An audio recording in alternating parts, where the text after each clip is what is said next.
आज हम अध्याय 6 कविता है उषा। प्रातःकाल जब सूर्य उदय होता है वह समय उषा काल के नाम से हम जानते हैं। और यहाँ इस कविता में कवि शमशेर बहादुर सिंह ने उषा के सौंदर्य का वर्णन किया है। उषा के सौंदर्य का वर्णन करने के लिए अनेक उपमानों का प्रयोग किया है, अनेक बिंबों का प्रयोग किया है। तो उपमेय उपमानों का इसमें अधिक प्रयोग है। इस कविता का भावार्थ समझने से पहले कुछ आवश्यक बातें हम देख लें, जान लें। सबसे पहले तो हम गौर करें पंक्तियों पर। इस कविता की पंक्तियों को देखें तो कोई पंक्ति बड़ी है, कोई छोटी है, कोई बहुत बड़ी है, तो कोई पंक्ति बहुत छोटी भी है। तो पंक्तियां छोटी और बड़ी है ऐसा देखकर हम जान जाते हैं कि अगर गिनेंगे तो यहाँ वर्ण भी बराबर नहीं हो सकते, मात्राएं भी हर पंक्ति में बराबर नहीं हो सकती, वार्णिक छंद भी नहीं हो सकता, मात्रिक छंद भी नहीं हो सकता।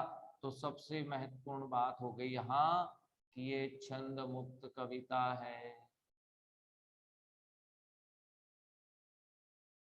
उषा कविता के बारे में सबसे पहली बात है कि ये छंद मुक्त कविता है।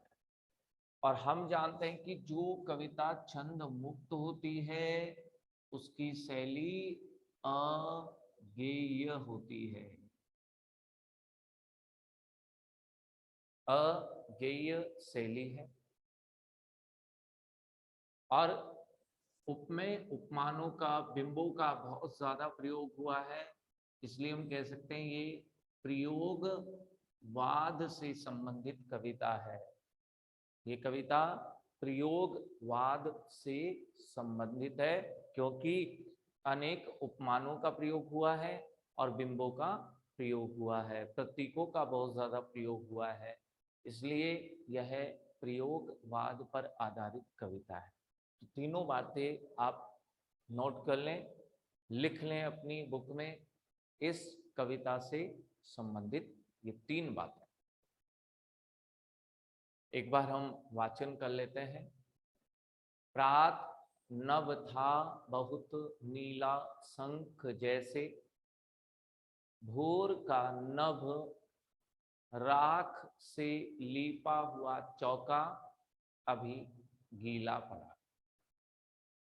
बहुत काली सिल जरा से लाल केसर से कि जैसे धुल गई हो, स्लेट पर या लाल खड़िया चौक मल दी हो किसी ने। नील जल में या किसी की गौर झिलमिल देह जैसे हिल रही हो, और जादू टूटता है इस उषा का अब सूर्योदय हो रहा।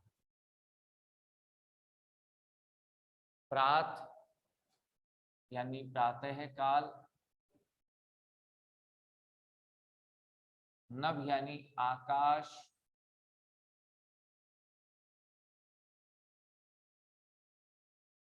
प्रातः काल आकाश या प्रातः कालीन भी लिख सकते हैं।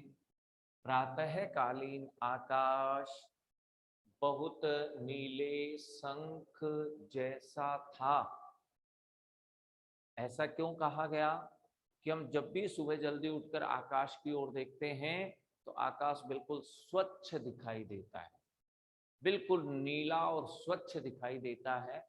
इसीलिए कहा गया प्रातःकालीन आकाश बहुत नीले शंख जैसा था, अर्थात बिल्कुल स्वच्छ था, बिल्कुल नीला दिखाई दे रहा था, जैसे कोई नीला शंख हो।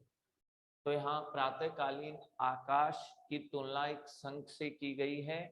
और जैसे यहाँ वाचक शब्द भी आया है, जैसे आते हम समझ गए कि यहाँ पर उपमा अलंकार है।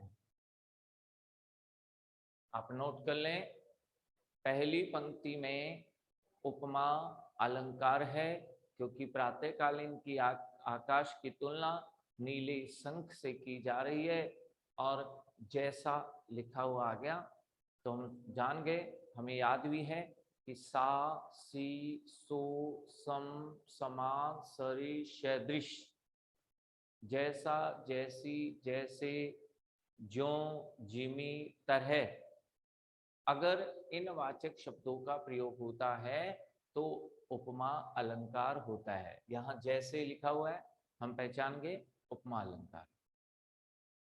प्रातःकालीन आकाश बहुत नीले शंख जैसा था, वह बहुत स्वच्छ था। भोर का नभ, भोर का अर्थ भी सुबह ही होता है, लेकिन एग्जाम में प्रश्न भोर के शब्द के रूप में आएगा, भोर शब्द लिखा हुआ आएगा, इसलिए हमें ऐसे कैसे लिखना है, भोर। भोर का नभ राख से लीपा हुआ, ये गीला शब्द ले लीजिए, गीले चौके के समान था। भोर का नभ राख से लीपे हुए गीले चौके के समान था। जैसे राख से हम, जो कच्चा फर्श होता है, मिट्टी का फर्श होता है, राख से उसको लीप दें और वो जिस समय गीला हो, राख से लीपा हुआ चौका है और गीला है, अब वो जैसा दिखाई देगा, तो भोर का नभ भी ठीक उस राख से लिपे हुए गीले चौके जैसा ही दिखाई दे रहा था। यहां से भी प्रश्न पूछा जा सकता है कि ऐसा क्यों हुआ। भाई अभी अभी जो आकाश नीले शंख जैसा था, अब भोर का नभ राख से लिपे हुए गीले चौके जैसा क्यों हो गया, ऐसा क्या हो गया था।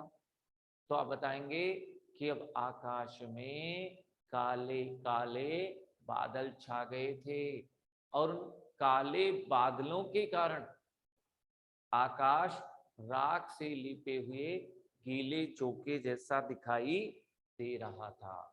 या गीला शब्द इसीलिए कि राख काली होती है और काले काले बादल उमड़ आए थे, और गीला शब्द यहाँ इसलिए प्रयोग किया है कि जैसे बादल काले होते हैं, उनके अंदर पानी भरा होता है, ठीक इसीलिए राख से लिपा हुआ गीला चौका जैसा नजर आता है। अब आकाश भी उन काले बादलों के छा जाने के कारण ऐसा नजर आ रहा था।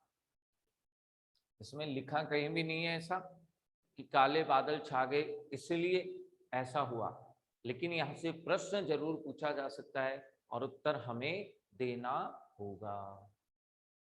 तो प्रातःकालीन आकाश बहुत नीले शंख जैसा था, भोर का नभ राख से लीपे हुए गीले चौके जैसा था। प्रश्न यहां से और भी बन सकता है कि प्रातःकालीन आकाश और भोर के नभ में क्या अंतर है। प्रातःकालीन आकाश और भोर के नभ में क्या अंतर है, क्या अंतर था, ऐसा प्रश्न आ जाए तो ठीक ऐसे कैसे लिख देंगे कि प्रातःकालीन आकाश तो नीले शंख जैसा था, जबकि भोर का नभ राख से लिपे हुए गीले चौके जैसा था। ठीक है, बातें समझ लेना। नीले शंख जैसा क्यों दिखाई दे रहा था प्रातःकालीन आकाश, तो आपको पता होना चाहिए कि आकाश इस समय बिल्कुल स्वच्छ था, कोई बादल नहीं थे, तो स्वच्छ आकाश बिल्कुल नीला था, और नीले शंख से उसकी उपमा दी गई है क्योंकि इस समय आकाश बिल्कुल स्वच्छ था। लेकिन भोर का नभ राख से लिपे हुए गीले चौके जैसा क्यों दिखा, क्योंकि अब आकाश में काले बादल छा गए थे। उन काले बादलों के कारण राख से लिपे हुए गीले चौके जैसा नजर आने लगा था। अब आगे का जो वर्णन है वो उस समय का है जब सूर्य उदय होने वाला होता है। तो उससे पहले सूर्य उदय होगा, उससे थोड़ा समय पहले जहां से उदय होता है उस तरफ यानी पूर्व में आकाश में लालिमा छा जाती है। जब सूर्य उदय होने वाला होता है तो आकाश में पहले से ही लालिमा छा जाती है। हमें पता चल जाता है कि यहाँ अब सूर्य उदय होने वाला है, यहाँ से सूर्य निकलने वाला है, उदय होने वाला है, क्योंकि उससे पहले ही आकाश में लालिमा छा जाती है। तो ये आगे का वर्णन उस समय से संबंधित है जब सूर्य उदय होने वाला था। तो देखो ये हमें लिखना पड़ेगा। हमें जब भावार्थ करें तो लिखना पड़ेगा जब सूर्य, आप भी लिख लीजिए। इस हम काव्यांश का भावार्थ जाने उससे पहले आप लिख लीजिए, जब सूर्य उदय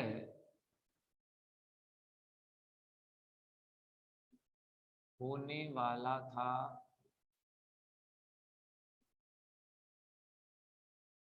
तब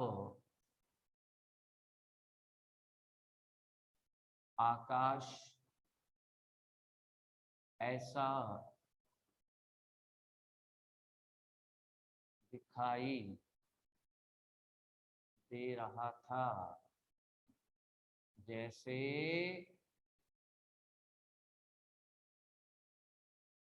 यहां तक लिख लीजिए, फिर आगे लिखाइए। भावार्थ करने से पहले ये आप वाक्य लिख लीजिए, जब सूर्य उदय होने वाला था तब आकाश ऐसा दिखाई दे रहा था जैसे, फिर आगे भावार्थ करेंगे। बहुत, काली को जगह करो काले, शिल का अर्थ लिखो पत्थर, जरा से यानी थोड़े से,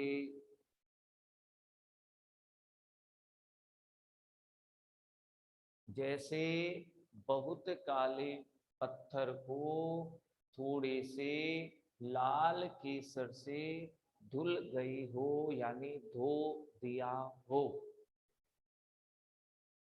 काली शिला है, काला पत्थर है, काले रंग का पत्थर है और उस पर थोड़ा हम लाल रंग का केसर डाल दे तो वो काली शिला लाल केसर से धोने पर जैसी नजर आएगी, अब आकाश भी वैसा ही नजर आ रहा था। जब सूर्योदय होने वाला था तब आकाश ऐसा दिखाई दे रहा था जैसे बहुत काले पत्थर को थोड़े से लाल केसर से धो दिया हो, या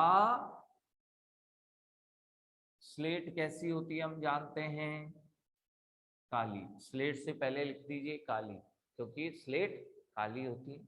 या काली स्लेट पर किसी ने लाल खड़िया चौक मल दी हो। काली स्लेट पर लाल खड़िया चौक, यहां भी काले पत्थर पर लाल केसर, यानी दोनों रंग एक जैसे ही हैं। काले पर लाल लगाया गया, काले पर लाल रंग लगा देंगे, दोनों जगह ऐसा ही वर्णन है। यहाँ भी काले पत्थर पर लाल केसर लगाया गया है, लाल केसर से उसे धोया गया है। यहाँ भी काली स्लेट पर लाल खड़िया चौक मल दी गई है। तो काले पर लाल रंग आ जाने से इन दोनों का सौंदर्य एक जैसा होगा, इन दोनों में कोई अंतर नहीं है। तो देखो क्या कहा गया कि जब सूर्य उदय होने वाला था तब आकाश ऐसा दिखाई दे रहा था जैसे बहुत काले पत्थर को थोड़े से लाल केसर से धो दिया हो, या काली स्लेट पर किसी ने लाल खड़िया चौक मल दी हो। ऐसी उपमा क्यों दी गई बताइए? आकाश में ऐसा क्या हो गया था कि ऐसी उपमा दी? काले पत्थर को लाल केसर से धो दे जैसा, या फिर काली स्लेट पर लाल खड़िया चौक मल दे ऐसा आकाश क्यों नजर आने लगा था? यहां से भी प्रश्न पूछा जा सकता है।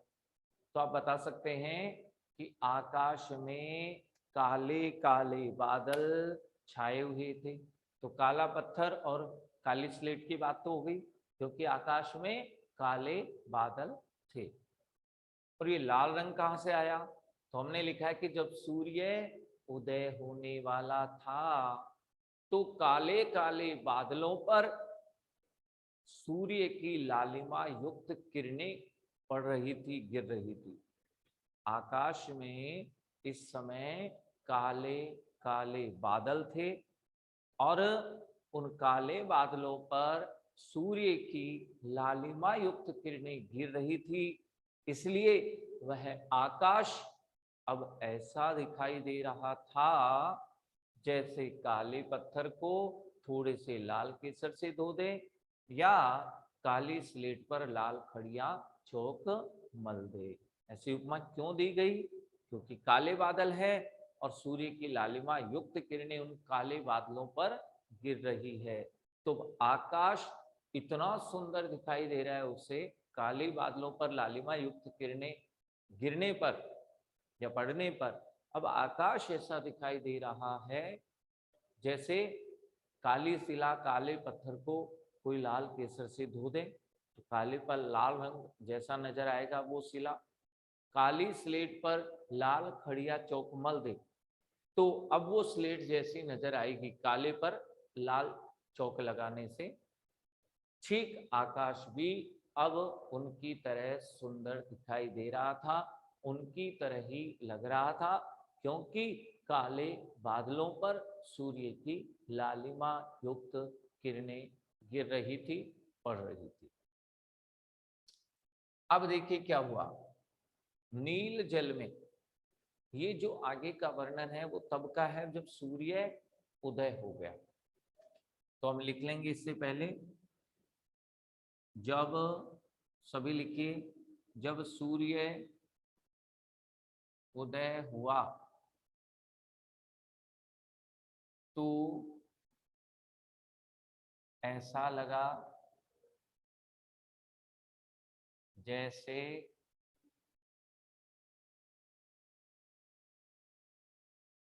जब सूर्य उदय हुआ तो ऐसा लगा जैसे, ये आप लिख लीजिए एक बार, फिर आगे का अर्थ करेंगे। अब सूर्य उदय हो गया है, देखो, तो ऐसा लगा जैसे नील जल में, नील का मतलब नीले जल में, किसी का गौर यानी गोरा, झिलमिल यानी चमक के साथ, झिलमिल चमक के साथ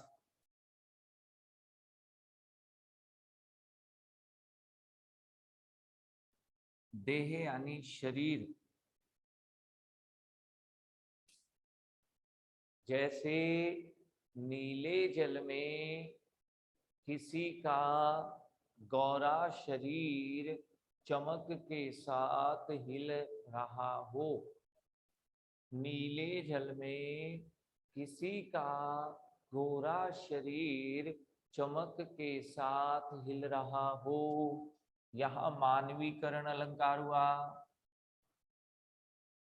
एक सुंदर गौर वर्ण की नवयुवती यहाँ पर संबोधित किया जा रहा है कि कोई गौर वर्ण की नवयुवती है और उसका शरीर चमक के साथ नीले पानी में, जब वो पानी भरने जाती है किसी जलाशय पर और पानी भरती है तो उसका गोरा शरीर उस पानी में चमकता और हिलता हुआ सा नजर आता है। ठीक ऐसा ही सौंदर्य अब हमें आकाश में भी नजर आया। यह मानवीकरण अलंकार का प्रयोग है। ठीक है, देखिए ऐसा क्यों हुआ। नीला आकाश है और उसमें सूर्य उदय हुआ, तो एक तो सूर्य में चमक होती है, प्रकाश होता ही होता है, तो इसलिए यहाँ चमक की बात की जा रही है। और हिलता हुआ सा क्यों? कि जब हम देखते हैं सूर्य को तो वो हिलता हुआ सा हमें नजर आता है, क्योंकि ऊष्मा दे रहा है ना हमें, तो ऐसे हिलता हुआ सा नजर आता है। तो इसीलिए कहा गया है कि जब सूर्य उदय हुआ तो ऐसा लगा जैसे नीले जल में किसी का गोरा शरीर चमक के साथ हिल रहा हो, क्योंकि अब नीले आकाश में सूर्य उदय हो गया था और अब ऐसा लग रहा था जैसे कोई गौर वर्ण की नवयुवती है, उसका शरीर चमक रहा है और नीले जल में पानी भरते समय उसका शरीर उसमें हिलता हुआ सा भी दिख रहा है। तो जब नीले आकाश में सूर्य उदय हुआ तब ऐसा सौंदर्य हमें नजर आया। जादू टूटता है, जादू टूटता है का मतलब है समाप्त हो जाना।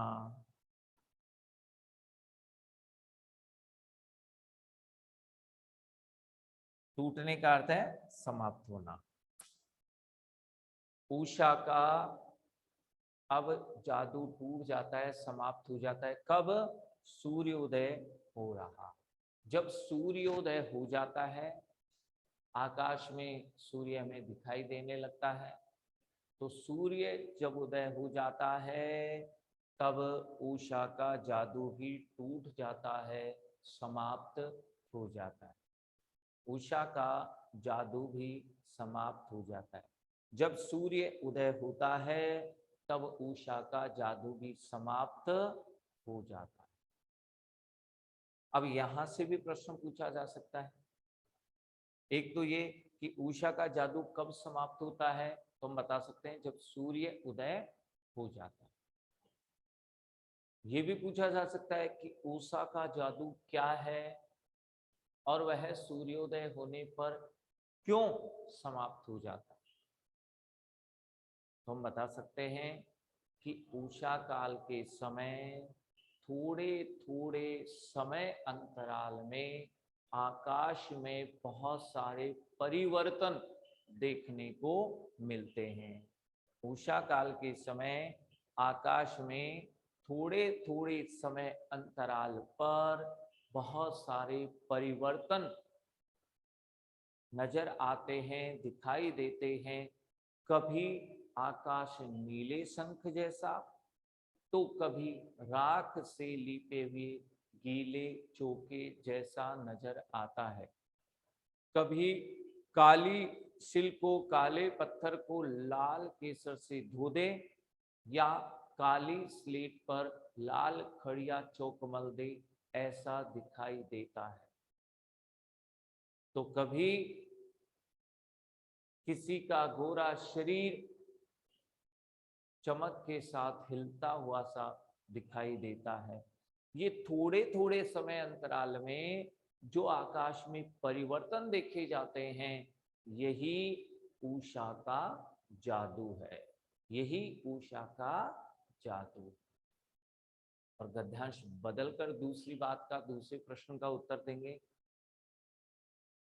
कि क्यों क्यों टूट जाता है, सूर्योदय होते ही उषा का जादू क्यों टूट जाता है, क्यों समाप्त हो जाता है। तो आप बता सकते हैं कि सूर्य उदय होने के बाद आकाश में अब अधिक परिवर्तन देखने को नहीं मिलते हैं।